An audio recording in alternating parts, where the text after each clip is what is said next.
Well, right here in Tehran, we're joined by investment banker, Mr. Rouzbeh Aliabadi. Thank you so much for being with us.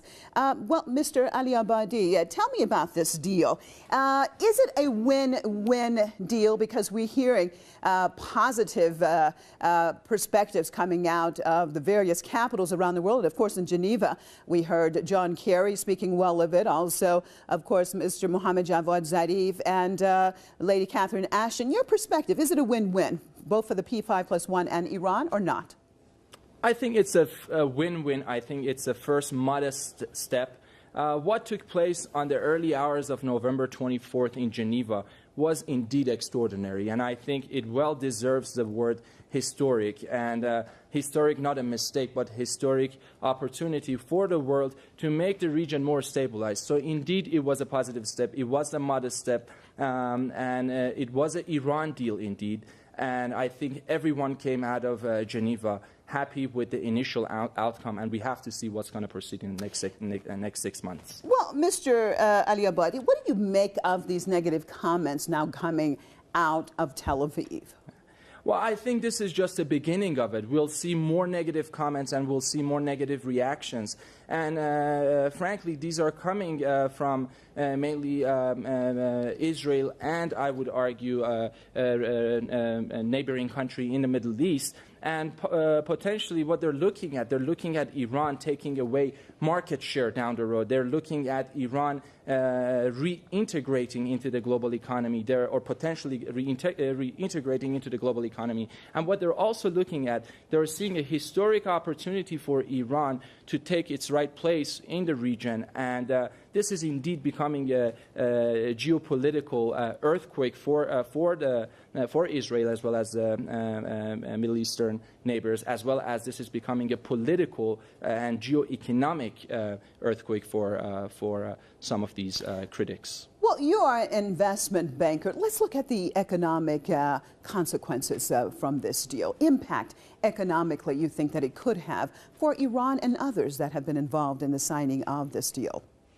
Yeah, what's taking place right now, I think it's important for the audience to know that what we're having is we're seeing limited removal of sanctions, or what I would argue we're seeing limited, we're seeing temporary, and we're seeing reversible, as the White House called it earlier on the 24th of November, of relief of sanctions. But the most important part of this is the fact that we are seeing opening up of negotiation, and Iran has crossed the line. Cross that, if you will, the red line to negotiate with the West, to talk to the West, to stabilize the environment. We're seeing about $7 billion of sanction reliefs. And it's important to know that's a very modest amount. What's more important is the prospect and the expectation that has been set in place by the private sector, by the global economy, by the financial markets. If you look at Tehran Stock Exchange today, it had a huge gain. We're looking at about 1.46% rate of return for just one day. If you look at the energy bourse, if you look at future prices in Chicago Commodity Exchange, or we're looking at future prices in the New York financial system, what we are seeing is the rest of the world, the global economy is encouraging, is optimistic, is looking forward to have a right mechanism in place in the next 6 months to be able to have Iran rejoin or join the global economy and financial markets once again. Well, you talked about Iran rejoining, as what you call it, the global financial markets, and going back to my previous question, talking about Israel and the role that they are trying to play. And as I said, they are not happy with the situation. Do you see them and others? For example, Saudi Arabia has been very silent about this deal also. Do you see these type of entities actually trying to play a role in spoiling this agreement?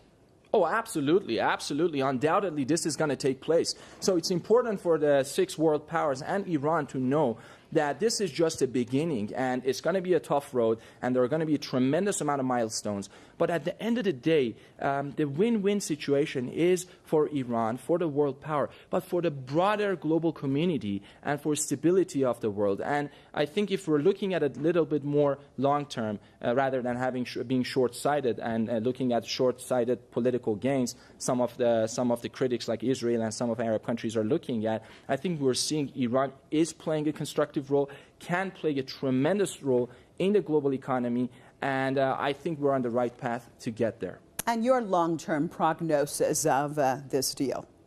Well, it's very difficult to talk about it. I mean, we are sitting less than 24 hours from just the initial draft. What I think it's important that we have another Mohammad Javad Zarif on the economic front that's going and engaging not just on the nuclear diplomacy, which Mohammad Javad Zarif and the nuclear team have done a tremendous job, but we are engaging into economic diplomacy with the rest of the world.